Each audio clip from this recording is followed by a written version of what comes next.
Breaking news. దేశవ్యాప్తంగా వినాయక చవితి ఉత్సవాల సందడి మొదలైంది. ముస్తాబైన మండపాల్లో గణనాథుడు కొలువుదీరుతున్నాడు. విశాఖలో వెలిసిన బెల్లం వినాయకుడు ప్రత్యేక ఆకర్షణగా నిలిచారు.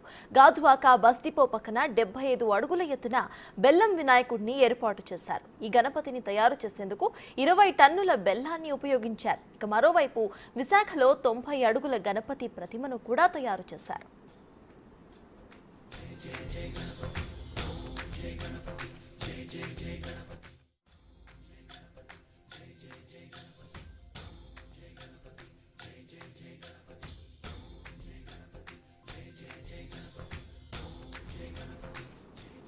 దేశవ్యాప్తంగా వినాయక చవితి ఉత్సవాల సందడి మొదలైపోయింది. ముస్తాబైన మండపాల్లో గణనాథుడు కొలువుదీరుతున్నారు. విశాఖలో వెలిసిన బెల్లం వినాయకుడు ప్రత్యేక ఆకర్షణగా నిలిచాడు.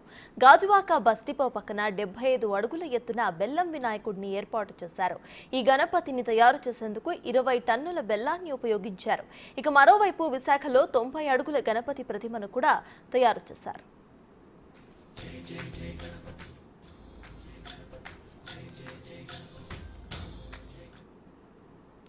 విశాఖలో వెలిసిన బెల్లం వినాయకుడి గురించి పూర్తి డీటెయిల్స్ ను మా ప్రతినిధి నాయుడు అందిస్తారు. నాయుడు, చెప్పండి, ప్రెసెంట్ అక్కడ అప్డేట్స్ ఏంటి? ఈ బెల్లం వినాయకుడి యొక్క ప్రత్యేకత ఏంటి? అక్కడ అప్డేట్స్ ఎలా ఉన్నాయి? సర్తాజ్ చూడొచ్చు, విశాఖలో వినాయక చవితి వేడుకలు ఘనంగా జరుగుతున్నాయని చెప్పచ్చు. ఈ నేపథ్యంలోనే గాజువాక్ సంబంధించిన ఏరియాలో అయితే పూర్తి భారీ గణనాలు పెట్టారు. ఒక చోట బెల్ల వినాయకుడు పెడితే మరో పక్క విశిష్ట 90 అడుగుల వినాయకుని పెట్టారు. పూర్తిగా బెల్ల వినాయకుడు చూసుకుంటే 75 అడుగులతో 20 టన్నులను రూపొందించి సుమారుగా 3 నెలల పాటు అయితే ఈ రాజస్థాన్ కార్మికులు వచ్చి తయారు చేసిన పరిస్థితి. మరొక చోట 90 అడుగుల భారీ విగ్రహాన్ని పెట్టారు. దీన్ని విశిష్ట విగ్రహాన్ని కూడా ఇక్కడ స్థానికులు అయితే చెప్తున్న పరిస్థితి. ప్రస్తుతం మనం చూసి భారీ గణనాథులు అయితే భక్తులకు పెద్ద ఎత్తున దర్శనం ఇవ్వడం జరుగుతుంది. అసలు ఎప్పుడు తయారు చేశారు, ఎంతమంది కళాకారులు పనిచేశారు, దీనికి ఇక్కడ నిర్వాహకులు ఉన్నారు, వారితో మాట్లాడదాం. చెప్పండి, ఈ 90 అడుగుల వినాయకుడిని తయారు చేయడానికి ఎన్ని రోజుల పాటు పట్టింది, సమయం పట్టింది? అందరికీ నమస్కారం అండి. గత 8 సంవత్సరాలుగా గాజువాక లంకా గ్రౌండ్లో జరుపుకునే గణేష్ ఉత్సవాలు ఈ సంవత్సరం అక్కడి నుంచి ఒక ట్రాఫిక్ ఇష్యూ వల్ల ఒక 1/2 కిలోమీటర్ దూరంలో ఉన్న శ్రీనగర్లో మన పిల్ల రామనాయుడు గారి సైట్లోకి మార్చడం జరిగిందండి.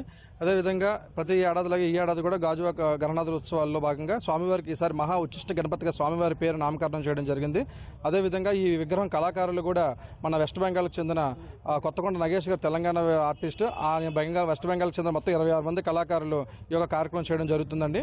ఈ విగ్రహం కూడా మొత్తం అంతా కూడా వెదురు బొంగు అండ్ మట్టి వాడి విగ్రహం చేయడం జరిగింది.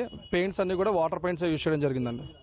చెప్పండి సార్, అసలు వినాయక చవితి అంటే పూర్తిగా ఎంత సందడిగా జరుపుకుంటారు, అలాంటిది ఈసారి ఏ విధంగా చెప్తారు భక్తులుగా? మన హిందూ ధర్మంలో వినాయక చవితి మొదటి పూజ, మొదటి పండుగ అత్యంత వైభవంగా నిర్వహించుకుంటున్నాం.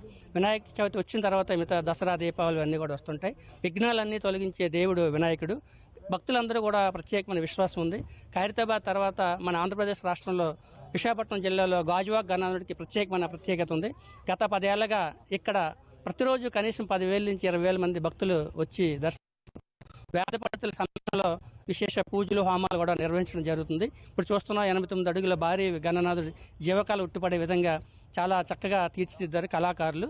దీంతో పాటు ప్రత్యేకత ఏంటంటే అయోధ్య బాలరాముని యొక్క విగ్రహాన్ని కూడా చాక్లెట్ తయారు చేసి భక్తులందరికీ కూడా దర్శనార్థం మధ్యాహ్నం నుంచి ఇవ్వడం జరుగుతుంది.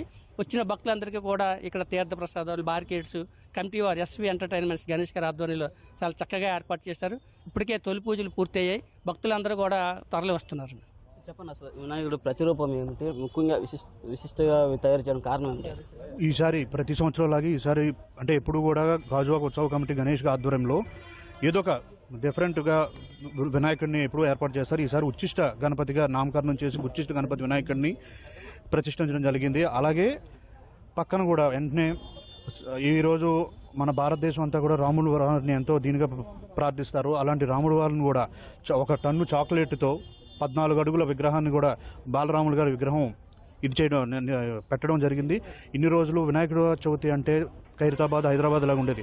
వాళ్ళకి ధీటుగా ఈరోజు మన ఆంధ్రప్రదేశ్లో గాజువాకలో గత 8 సంవత్సరాలుగా కూడా గాజువాక ఉత్సవ కమిటీ ఆధ్వర్యంలో వినాయక చవితి ఎంతో అంగరంగ వైభవంగా జరుగుతుందని ఇది పూర్తిగా నిర్వాహకులు అయితే చెప్తున్నారు. ఎప్పుడు వినాయక చవితి అంటే మన ఖైరతాబాద్ అని చూస్తాం, కానీ ఈసారి విశాఖలో కూడా పెద్ద ఎత్తున పెద్ద విగ్రహాలు పెట్టి కన్వీన్ చేసిన పరిస్థితి. భక్తులు పెద్ద ఎత్తున ఇతర ప్రాంతాల నుంచి వచ్చి ఈ 90 అడుగుల విగ్రహాన్ని మరోపక్క బెల్ల వినాయకుని పెద్ద ఎత్తున చూడడానికి రావడం జరుగుతుంది. ఎందుకంటే పూర్తిగా విశాఖలో ఇవే పెద్ద వినాయకులు కావడంతో పెద్దలు ఆసక్తిగా ఎదురు చూస్తున్న పరిస్థితి ఉంది.